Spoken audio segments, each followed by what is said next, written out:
guys, welcome back to the videos. If you guys are new, my name is Mike. So in this video, we're gonna get a closer look at the WRX. I have been driving this car for like a couple days just for test drives and stuff like that, because every time you do import a car sight unseen from Japan, it's a given that there's gonna be minor problems with it, minor issues. So we've been fixing that up. There was like a gas smell, almost like a gas leak, which seems to be like a common issue with this era Subaru in like the cold weather. And the issue was the rubber hoses actually shrinking a little bit during cold weather that we obviously have in Canada. What we did was we tightened up the hose clamps because they seem to be a little bit loose, and lo and behold, that fixed the issue. So we went ahead and fixed that up. The car's clutch is still alright. Like if I were to drive the car the whole winter, it would last till probably springtime or early in the summer. So the clutch is still alright with the way I drive, but it does need replacing, so the car is gonna come with a newer clutch.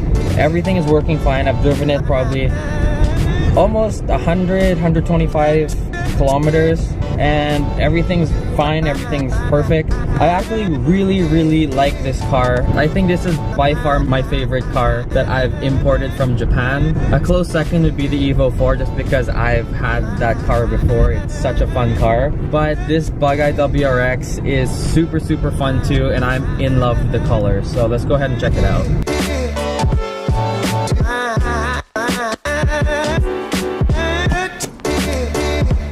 So if you guys couldn't guess already, the Subaru is stored where my Evo is. So we have the Subaru over here, which I just absolutely love this color. And we have the Evo, which is stored over here. So they're just kind of like having a massive stare down, kind of, because that's under a cover. But we're talking about this car today. Wish I could keep this car, but I want something different. This is too similar to my Evo, with it being all-wheel drive and turbocharged and 5-speed. Alright, so the interior of this car is pretty clean. So we have pretty sporty bucket seats here that have actually a decent amount of bolstering, because this is like a Jdm spec vehicle.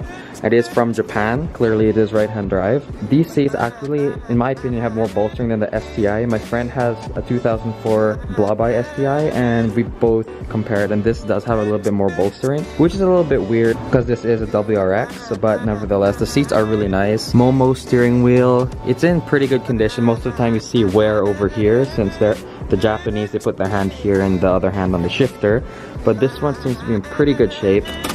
So yes, it does have a boost gauge by Defi, which actually is a really nice piece. I really like it. I like it more than the odometer, which is the stuff that they sell here. There are no lights whatsoever. It has about 69... Car navigation by Panasonic.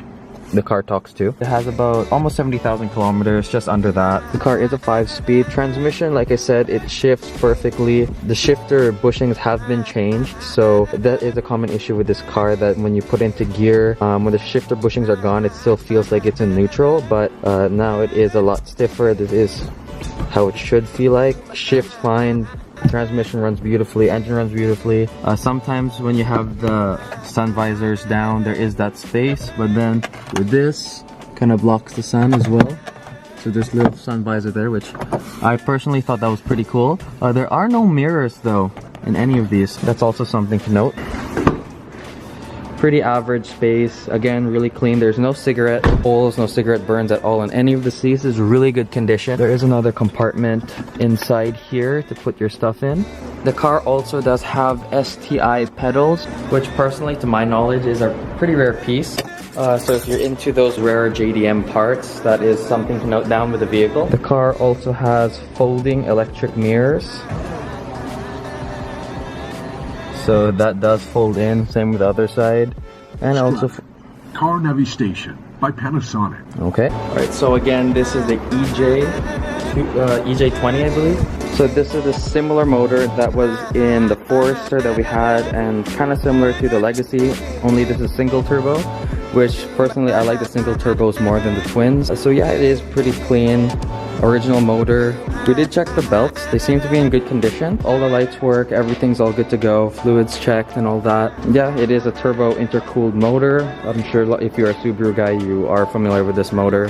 So yeah, that's something to note. It has about 70,000 K on it. Also, before I started for you guys, I want to show you guys the exhaust. to my knowledge, it is an HKS high power. The exhaust that came on the car is an HKS high power, and it sounds actually pretty nice, and it's not too loud, but you can tell it was an aftermarket exhaust. So just bear in mind that we are in like a parkade, so it might seem a little bit louder than it is, but this is how the car sounds. So mind you, we are by a wall here, but it sounds actually not too bad outside. It's pretty quiet, and it is also safety. Fog lights look amazing. I wasn't actually a huge fan of the bug eye, but now that I have one, it actually looks pretty good. I actually really like it. Lights look good. Boost gauge, it does work. Baby revs for you guys, and yeah, overall the car is in really good condition. To our knowledge, there is nothing wrong with it. We did fix everything. That doesn't smell like fuel anymore. Oh, I haven't showed you guys the trunk, but the trunk is a pretty it's a decently average sized trunk. It's what you would get from your average sedan. In my opinion, this would make a great either first car, daily driver, or even a show car, because it is a very clean platform. There's no rust anywhere on the car. And if you guys want to come take a look at it, I'll link the ad down below. You guys could message me if you want to take a look at it, and if you guys are interested in viewing the car. That is basically the JDM WRX. There are minor differences, of course, between the USDM and the JDM one. I prefer the JDM one personally, and again, I just love this color. Camera doesn't really do the color justice. It just looks really good in person. But yeah, I do import cars from Japan, and I also have my own build on my Evo. If you guys following me on Instagram, you would already know about this car since I basically upload all my pictures on this car. So that is my Evo. But yeah, that's about it for this walk around. Let's go ahead and answer some of your questions for the weekly Q&A. Alright guys, we're gonna go ahead and start off this Q&A. 84_ Jeep CJ7 off-road. He asked, what is your first car and what really inspired you to get into cars and when? So this one's like a three-banger.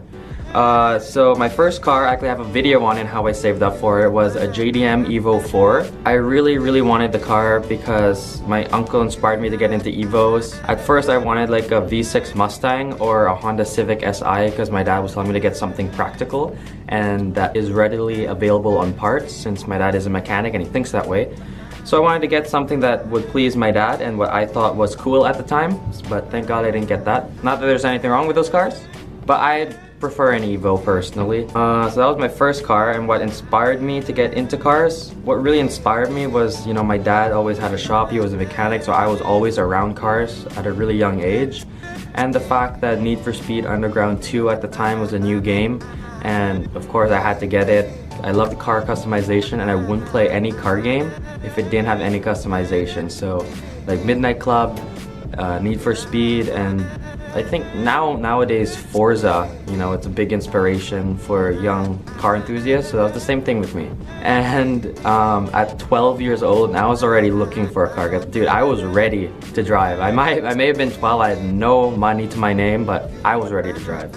So I was always really into cars. Salty Pigeon says, what car are you gonna build in 2019? Probably, dude, in terms of big budget builds, probably just the Evo. I am wanting to build like a budget drift street track car that I can kind of hoon around and thrash around, but that's gonna be like a more minor budget build. But there is probably gonna be more videos on that.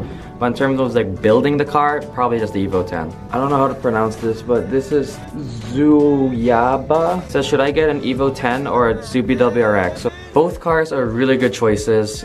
Personally, I think the Evo is easier to work on, but it really is, at this point, dude, it really is personal preference. Me personally, I would tell you to get an Evo. I love Evos. You can make more power, they're more reliable.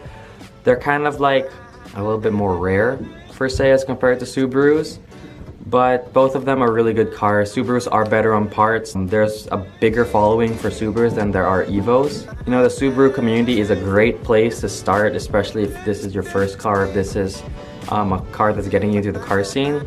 The Subaru is a really good choice for that, but in terms of an overall platform, which one is better, I would say Evo. Rice Media _ says, Will YouTube be your full-time job in the future? Dude, I really wanted to. That'd be so dope. But as of right now, the channel, I think at the time that we're making this video, it's about 5,400, which I know subscribers isn't the whole thing, but in terms of making YouTube your full-time job, I don't really like talking about it, but income is a big factor because if I don't have the income to make videos, especially cars is one of the most expensive things to film. Car mods can skyrocket, like the sky's the limit in terms of building cars, but will it be in my full-time job in the future? I really hope so.